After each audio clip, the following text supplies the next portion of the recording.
It's This Week in Creationism, episode number 27. I'm your host, Joel Duff, and here we take a look at the headlines in young earth creationism from this past week. This week, we've got Universal Tree, Created Mutation Stoppers, The Ham Slap, Young Earth Creationist Pseudonyms. I'm done with SFT. That and much more coming up.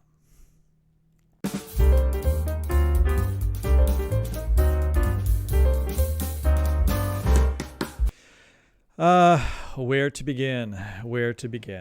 There's so much to be said about this week's week in creationism. Well, let's start with creation.com. And on creation.com, we have this article, A Family Tree for All Humanity. This is actually a question that was posed through their mailbag to Creation Ministries International about this recent big paper that has been something of a splash in the news about this family history or unified genealogy has been made up of hundreds of thousands of individuals and looking back over 100,000 years. And so the question, of course, was to CMI was, how are we supposed to understand this news about this universal tree, about our connections together, and about the age of humanity? What's up with that? How do we understand that within a young earth creationist framework? And so it was Robert Carter who took on that question, and he noted that he had been wanting to respond to this, but he knew it was going to be a lot of work. And admittedly, he did a lot of work to try to understand this particular paper and the significance of it, and then devoted a lot of page space here to responding to this question. I'm not going to go through all that. I'm not even all that interested in his response. I think the most interesting thing about his response is what is lacking in his response. I mentioned last week, we talked about Nathaniel Jeanson and a new book he has out called Traced, in which he calls it the Rosetta Stone the Rosetta Stone for understanding human history, all right, or human ancestry, in which he has traced the Y chromosome and said that he can trace all the lineages of living people back 45,000 years to the sons of Noah. All right, this is a huge work. It's being touted by people at Answers in Genesis as being, like I said, the Rosetta Stone, like the answer. And in the book, I noted that one of my initial comments about the book is that he doesn't have any endorsements from geneticists, doesn't have any endorsements from experts in the field who can look at his underlying methodology and say, this is good work that he's done and that you should have any faith or trust in his particular results. And I noted that there is one person that he has worked with in the past, and that's Robert Carter at Creation Ministries International, who has done work on the Y chromosome before Nathaniel Jeanson did. And I speculated about why didn't Robert Carter write an endorsement for the book? Why isn't he on the back of the book? Because that's what the book needs, right? The book is touting a scientific explanation for human ancestry, and yet doesn't have anybody on the book, inside the book, any endorsements for the book thus far that are by geneticists or somebody who at least has some familiarity with genetics and might actually understand his data set. In fact, Robert Card should understand his data set because he's worked somewhat a little bit with Nathaniel Jeanson on it. I mentioned that in the very back of the book, in his credits, he gives credit to Carter, but he doesn't actually reference any of his articles. And I found that a little bit curious. Well, now I'm not actually that curious anymore. I think what we have here is some evidence that they're at odds in terms of the importance of Jeanson's work. And I say that because here's this long article in which he describes the problems with this universal tree construction or genealogy, of human ancestry. And he's critiquing what's wrong with this secular study. And, a lot of his critiques are critiques that would also apply to Nathaniel Jeanson's work. In other words, the things he says are wrong there, and the misunderstandings that these authors have are the same kinds of misunderstandings that Nathaniel Jeanson had that permeate his book. and has permeated his previous literature. And so I don't think it's any wonder that Robert Carter hasn't written an endorsement. It's not, I don't think it's just a political thing where they work at two different institutions. They don't necessarily want to support each other. And they're, I guess, competing products, you could say. I think that there is an acknowledgement by Carter here in the fact that he never references Jeanson. This would be a wonderful opportunity for Robert Carter at another institution to say, look, there's another creationist out there who has just written a book. You should check out that book because it actually provides some answers for you to these questions that you're asking. But nope, never mentions Jeanson one time. Nothing in the references. No hint that there is any other work at another ministry being done on this same type of question. We'll see. I mean, there's still time for them to get together, and maybe they have some future plans to work together. But all indications in terms of just what's presented to the public and what I can see suggest that they're not on the same page. And that to me means that I think that's a huge blow for Jeanson's book, because Jeanson is in desperate need of having some kind of expert, somebody within the young earth creationist community that others respect, that other, I'll say, academic biologists might look at and say, well, they have enough credentials, they can assess that work. And if they place the mark on it and saying that this is good work, then that lends some credibility to it. Because at this point, it has no credibility in that sense. The only credibility that it has comes from, say, Ken Ham endorsing it. But that's him endorsing his own employee to say something that he wants him to say. And that's really not an endorsement. It might be to those who are interested in buying the book that only just buy it because Ken Ham says to buy it. But it's not an endorsement of the quality of the actual work in the book.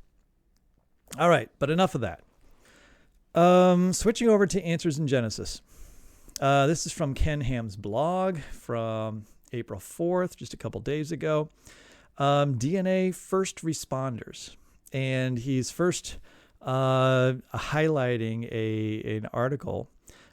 This is a popular summary of it from Science Daily. Scientists determine structure of DNA damage first responder. And the idea of the first responder is that DNA makes errors when it copies itself. Right? There's a variety of different kinds of damage that can be done to the DNA strand in a cell, both through the copying process and through other forms or other damaging effects.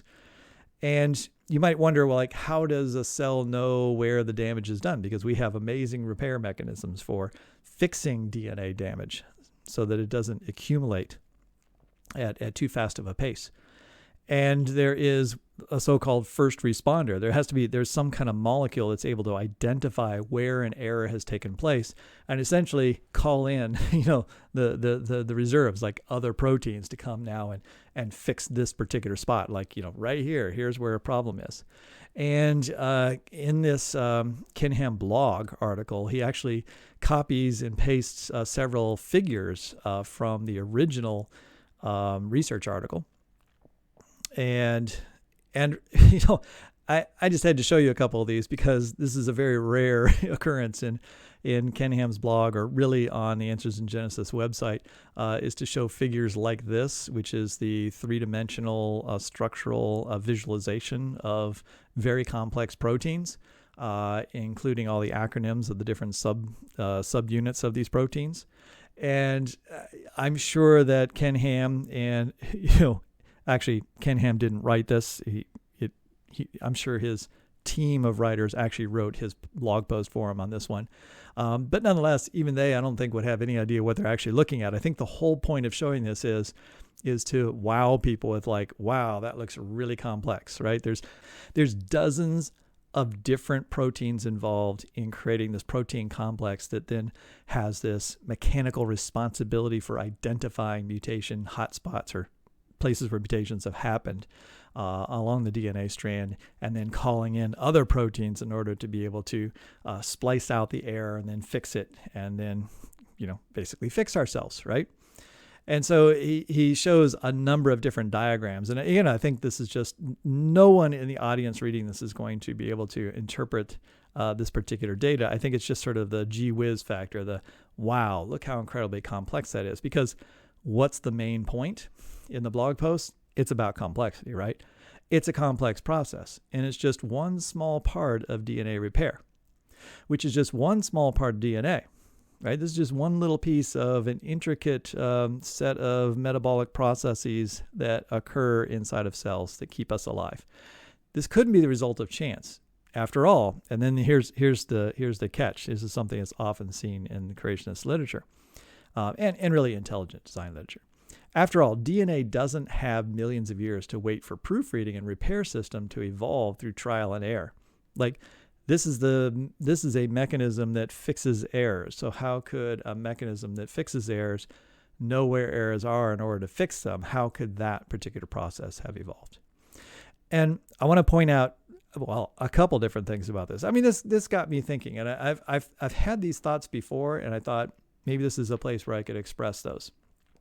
One, I want to point out that that he never mentions in this particular blog post that we're talking about a eukaryotic process. So eukaryotic cells are cells that have nuclei, and they have significantly more complex DNA replicative processes, plus processes for repairing mechanisms. And so those are much simpler in bacteria. So he's kind of avoiding the whole idea of bacteria, if they were first, all right, they didn't necessarily need these repair mechanisms. And so the repair mechanisms don't have to suddenly exist in these organisms, but in fact can be part of other systems that gradually become adapted to doing DNA repair and identifying, or what's called proofreading of our DNA. But that's a side issue compared to the things that I've kind of wondered about. When I hear about and I see Ken Ham writing about how incredibly intricate this DNA proofreading system is, and how it essentially can't work if you take one component out. In other words, it's an irreducibly complex system in his mind.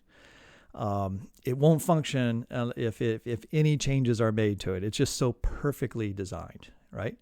Look at that last sentence there. It bears all the hallmarks of an all-wise creator, right? It couldn't just have been the result of chance, right? It's a complex process. It's just one small part of a DNA repair process. But then look at the very last segment, right? The last phrase in the last sentence. Who designed us to survive in a fallen world. All right, now let's think with me for a minute. If this is a perfect process for proofreading DNA, and it's designed to help us survive in a fallen world, what did this perfect system do prior to the fall? Right? In an unfallen world, young Earth creationists will say that's perfect. Like, I often hear there was a perfect genome, right, in the original created kinds.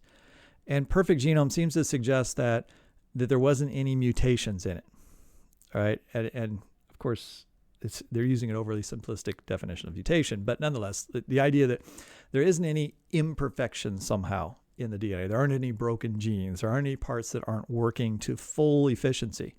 Anything less than perfection in terms of the optimal performance would not be perfect, and therefore is the result of mutations or breakdown. So in the original creation, and it said that there weren't any mutations, right? Because mutations are almost all bad. What prevented mutations in the original creation as Adam made more cells and the other animals were reproducing and copying their DNA? I think Ken Ham might say, well, they had these repair mechanisms, right? They had these proofreading mechanisms. So that means the original creation has in it not just in other words, it's an acknowledgement that the original capacity of cells to copy themselves, they can't do it perfectly. There's an enzyme, DNA polymerase, and DNA polymerase is the enzyme responsible for looking at one half of the code and then copying the other half of the code by bringing in the A's, the T's, the C's, and the G's, and then creating this perfect copy. so that you now have 2 copies of your code, so you can have 2 cells instead of just 1 cell, right? Any error that DNA polymerase makes is a miscopying of DNA. That's going to be a mutation. So does Cunningham and others believe that no mutations ever occurred? DNA polymerase was a perfect enzyme originally. It couldn't make a mistake, right? And if it couldn't make a mistake, then there wasn't any necessity, would there be, for a proofreading enzyme? You don't need another enzyme or another protein to come in behind it later and then scan the DNA and look for errors and then say, oh, here's an error, let's try to fix it, right? On the flip side, I guess you could argue that DNA polymerase was made by God in all the original creatures to be not 100% effective. Like maybe it makes a mistake 1 out of every million base pairs as it's copying.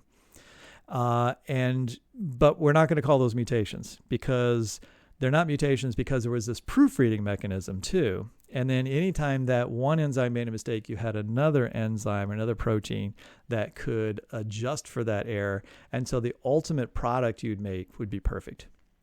And so all of them working together. I don't know that really works. All right? It's like, why have redundant, complicated systems like that when the original enzyme could have just been made perfect? And you see how I'm playing off the word perfect here, because what exactly does perfect mean? And the way creationists always seem to talk about it, or at least the impression that people who listen to creationists, if I were to ask them, what do you think that means? Their impression is no mistakes are ever made, right? There wasn't any inefficiency. There wasn't any waste in any biochemical process. And so why see, the thing is, this proofreading mechanism, this 911 code, all right, repair mechanism, it's not the only repair mechanism we have. Eukaryotes have many different repair mechanisms to repair a variety of different types of mutations that occur. So what are we suggesting here? We're suggesting that repair mechanisms were created by God for survival in a fallen world. So is this another example of where God is looking ahead and saying, I created this perfect system, but in order to make it really perfect,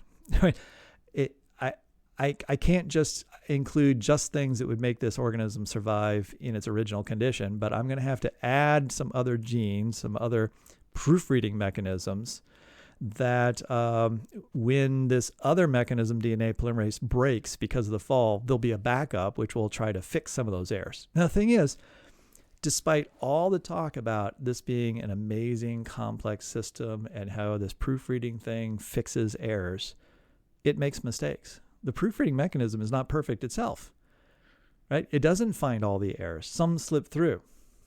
What the proofreading mechanism is there for is it lowers the overall mutation rate, right? The mutation rate would be quite high in most organisms, including ourselves, if we didn't have these other mechanisms that are fixing some of the errors that our DNA polymerase makes, because our DNA polymerase is actually a fairly sloppy enzyme, and it inserts the wrong base pair at a fairly high rate.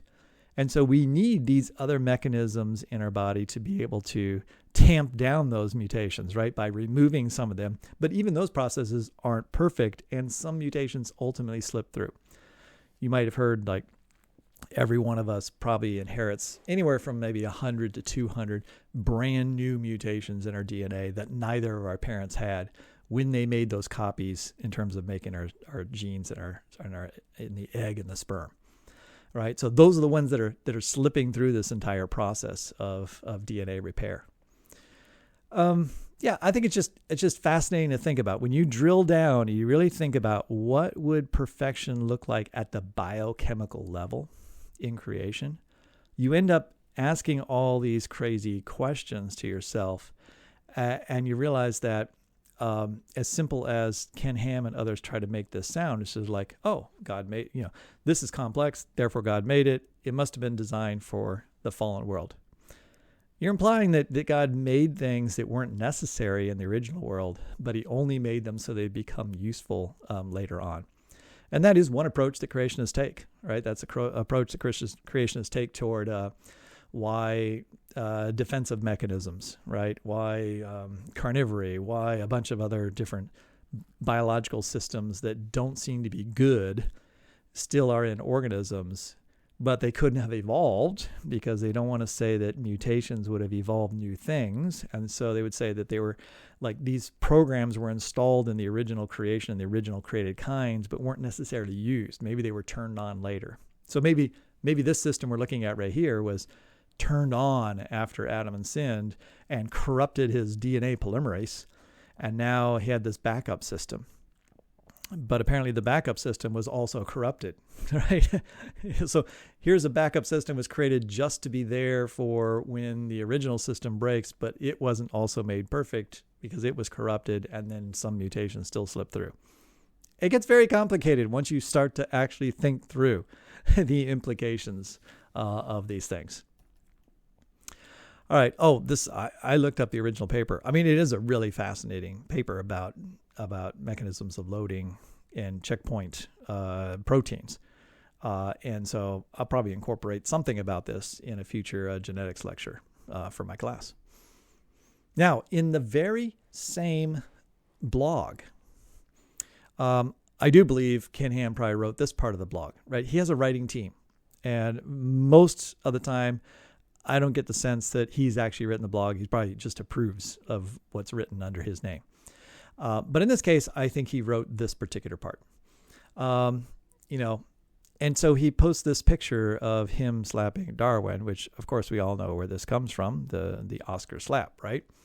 And, so what he says right down here is like, now, I certainly don't condone slapping someone like this, but since this meme has my name on it, with my name on it is public, well, then I might as well show all of you, So of course, I don't condone this type of activity, but somehow you might find this funny. And since you've already seen it, I might as well share it. If you're a Facebook follower of mine, or maybe read my blog, I'm not real keen on memes, right? I can probably list on two hands the number of memes that I've shared, and that includes seemingly innocent, funny memes. I just find that they're too shallow to really have meaningful content, and although they can be fun, I just find the memes to be more dangerous than useful. And so it's just my own personal thing where I just don't like memes. So Ken Ham also he also posted this on his Facebook page, right? So it's sort of like, oh, I don't condone this type of activity, but this is really funny, right? I'm slapping Darwin, who believes in evolution. I'm saying, hey, evolution wrong, and then what he's saying is speciation, that's okay, as if speciation weren't part of evolutionary theory. But let's not go down that trail right now. Hey, all right, sticking with Answers in Genesis, just going over to their Twitter account. This tweet came by my screen, and I'm like, there was two things about this tweet that really got me. One was how nonsensical the message is. And the second one was who wrote it, or who's being quoted. Caitlin Locco? I've done a number of searches. No such person seems to exist, unless this is maybe a child that said something at the Ark encounter and they asked if they could quote them. I don't know. I find no evidence of anybody at Answers in Genesis with this name. And Google doesn't know of this person at all either. I have my suspicions that this is yet another pseudonym. All right. Answers in Genesis has so many different people writing under pseudonyms. I'm having trouble keeping track of them now, right? I have a list, but I'm thinking of adding this one as another possibility. But aside from the pseudonym thing, which is going to come up again in just another minute because I got another article. Let's just think just for a second about what is the message here. Although magnificent landforms remind us of God's judgment, they also give us glimpses of the earth's flawless beauty before the fall. That's a word salad, because if we just sit for let's just cogitate on this for a few moments. It sounds innocent enough at first. It sounds kind of like things that creationists say all the time. But although magnificent landforms remind us of God's judgment. All right, now this goes back to, say, the film Is Genesis History, which I wrote a review of. I'll link this at the bottom because it directly deals with the topic here.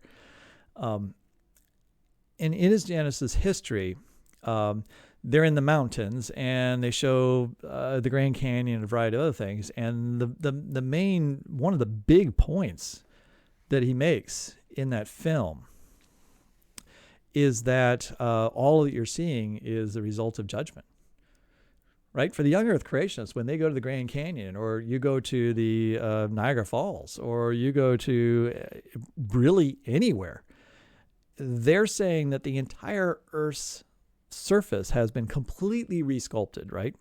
I mean, all the geological layers, right? The whole geological column is produced by the flood. And the flood was what? A judgment on the earth. And so all of our mountains today, all of our valleys, all of our waterfalls, they're all the result of judgment. So that's the indication. That's what she's trying to say here. Although magnificent landforms remind us of God's judgment, they remind us of God's judgment, and yet they're magnificent somehow. All right, because I think, just like she reckoned, whoever this is recognizes that we all think that they're really magnificent, right? We don't walk up to the Grand Canyon and go like, wow, that's too bad that Grand Canyon's there. I mean, had the people before Noah not been so horrible, right, we wouldn't have this canyon. And so it would have been so much better if we didn't have this canyon. I mean, nobody says that, right? That's not the gut reaction to the Grand Canyon. So I guess that's kind of what she's hinting at here. They also give us glimpses of Earth's flawless beauty before the fall. Well, do they really? I mean, what did the pre-fall world look like? It didn't have big valleys. It didn't have canyons. It didn't have giant waterfalls. It didn't have huge mountains, right? It didn't have deserts. It didn't have like the Sonora Desert, which is awesome. It didn't have polar ice caps. It didn't have, I mean, you go around, you think about all the really amazing topology and features of the world and ask yourself, how many of those do young earth creationists say existed prior to the flood? And like maybe a flattish, hilly land with some plant cover and mild temperatures all year round. I mean, if you're amazed by that, then I guess that's an indication of flawless beauty. But that's not, most people don't think of that as a magnificent landform. So the magnificent landforms are the product of judgment. And we don't really see the beauty before the fall at all in what's present today. Besides, everything around us is fallen, right? Even all the plants and animals we just talked about, how they're all corrupted. And so that's one of the hard things in young earth creationists, is to be awed by creation and yet like know that it's all not what it should be, and that it's decaying, right? Genetic entropy is wearing it down and things don't work anymore, right? Sort of like having a negative attitude but trying to have a positive attitude at the same time. It's a tough thing to hold in balance. Let's go over to ICR. All right. ICR, they've had a bunch of, to me, uninteresting articles. This one, I'm just going to say a couple things about. Cambrian explosion explained by the flood. Right? I mean, the Cambrian explosion has been, a poster child for young earth creationists to talk about how there's this sudden appearance of organisms, and therefore that can't be explained by evolutionary theory, and therefore one of the best evidences, or I guess you would say the best evidence is against evolution, not necessarily for creation. But I'm tired of reading the same kind of language about this. Conventional geologists are still baffled by the Cambrian explosion. I'm not baffled by the Cambrian explosion. Especially if you've read stuff from the last 10 years worth of literature from the Cambrian explosion. You've learned so much more about it. It's kind of like saying, like, climatologists are baffled by hurricanes. Well, sure, there's a bunch of things that are hard to explain about hurricanes. We can't perfectly predict how large they're going to get or where they're going to strike and all that. But we know a heck of a lot about hurricanes, right? And they're not necessarily baffled by them. We simply don't have the tools and the ability to understand all the variables involved to really know exactly how to predict or know what and when hurricanes are going to happen. Some try to deny that it was sudden. So there's that word. It was sudden. All right. If your idea of sudden is several million years, then I guess, yes, the word sudden is all right. But their audience, the average person reading this article is going to see sudden. And you know what they think the word sudden means. You know that they think that it means instantaneous or a few years, or maybe they'll grant, maybe they were talking about hundreds of years. No, we're talking about millions of years, which is sudden in the bigger context of 4 billion years. But it's not the same thing that most of their audience thinks it is. And so, I read the article. It's a really fascinating article. And in it, they describe the biota of this Cambrian period, which they're only looking at one slice of the Cambrian, the third stage of the Cambrian, which represents just a couple, like 3 or 4 million years by conventional dating. They present a very compelling case that this is a deltatic region, which is where river or a stream from the land surface comes and meets the ocean and then disturbs the water. And then at different times you have different storms and you have greater amounts of sedimentation coming in, maybe different parts of the year. And that's going to create these stacked layers. And they looked at the types of organisms that are in these different layers. And depending on how far or close they were from the land, into the, and how deep they were in the ocean, there's different combinations of organisms. And the organisms there, they can see are building, digging little tunnels and all that to there's all kinds of bits of information about the community of organisms that makes sense, right? In other words, they're not baffled. They're presenting a very realistic scenario of how these organisms could be preserved and how we're seeing different organisms preserved stacked on each other, which represent a lineage, all right, of those organisms over periods of time. Back to Antres and Genesis. They are still, they obviously have decided to devote a lot of attention in terms of their web presence and articles that they're pushing out toward combating the compromisers. All right. So not looking at atheists or non-Christians that are constantly attacking them, but they're most interested in making sure that their followers understand the wolves in sheep's clothing. All right. It is the way they think of it, right? That there's old earth inerrantists, right? Watch out. There are people that believe in the old earth who call themselves inerrantists, meaning that they think the Bible is true and accurate in all senses. But they're actually undermining inerrancy. So even though they call themselves inerrantists, they're actually trying to undermine inerrancy. So they're worse. This is Calvin Smith's sort of theme, although this isn't Calvin Smith writing that. And so here's yet another article, and this one's calling out Norm Geisler for his old age views, and also R.C. Sproul.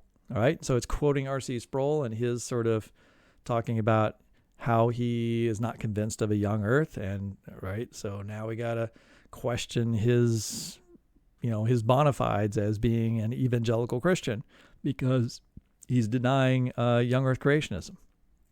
All right, so this has just been, they're just pounding this theme, almost, I would say, at least once a week. There's an article somewhere that is looking at all different areas of other Christendom and showing how they're all the compromisers outside, and we are the ones that are holding up inerrancy and pushing the correct ideas forward.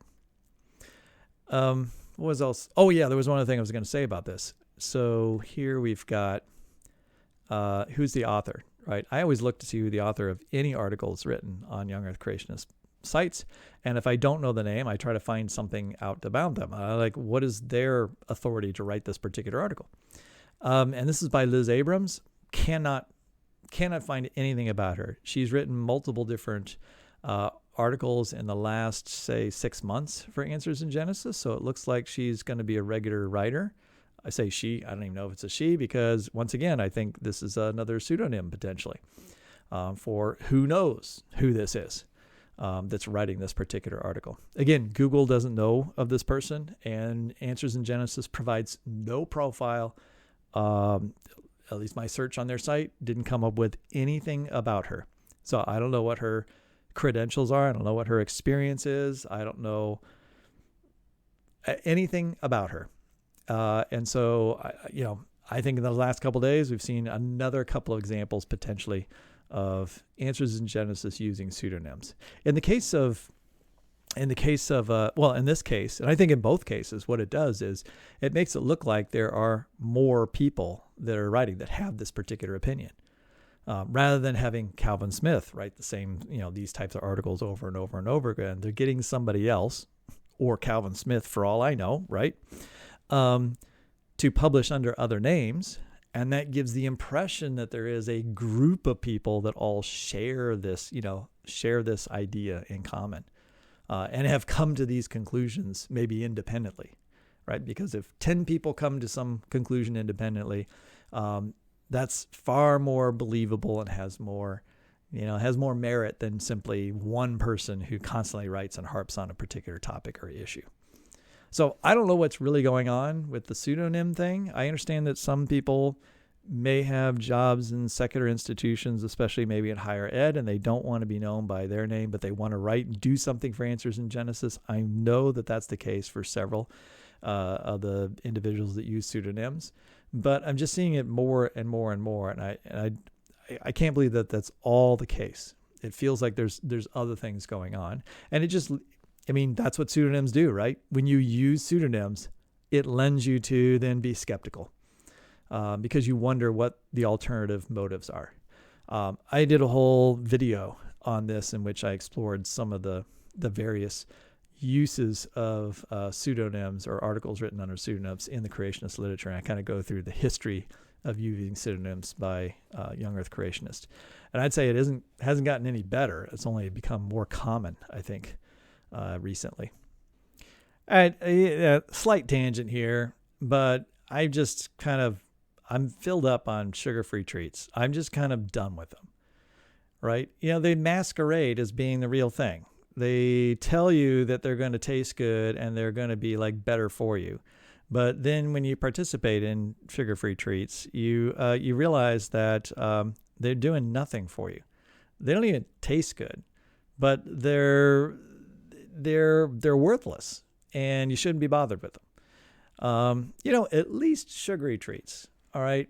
There's something there. You do get some carbohydrates out of them, and you might find some use in them, even though they're bad for you still. It's like, but hey, I'm done trying out the sugar-free treats. It's time to go back to the straight sugar, and that's what I'm going to do. I'll see how I feel about that in a couple weeks. Maybe I'll let you know.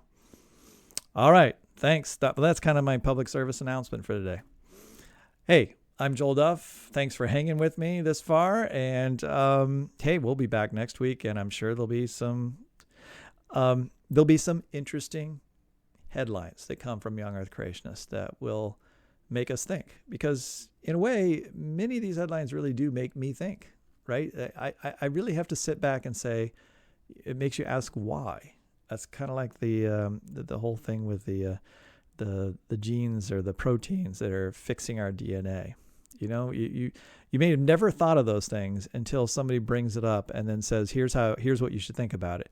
And they're like, but should I really think that about it? What about this? Have you thought about that? And I love that. I love just being stimulated to think through these things, because I think it's a way of really thinking about God's world, because I do think it's God's creation, right? And God's creation is amazing, and it's complex, and we have been given minds to try to explore it. And the great thing about it is the depth of creation is so vast that no matter how far we plumb the depths of it, we're never going to fully understand all of it, right? Someday, right? Maybe in the next life, we'll understand all of it. But in this life, we're never going to find out all about it. But the adventure is a great ride, right? It's really fun and exciting, and I think glorifies God because it is revealing his creation, right? It's reflecting his creation back to him when we explore his creation with the right heart. All right. Hey, again, my name is Joel Duff, and thanks for watching and listening. I'll talk to you later. Bye-bye.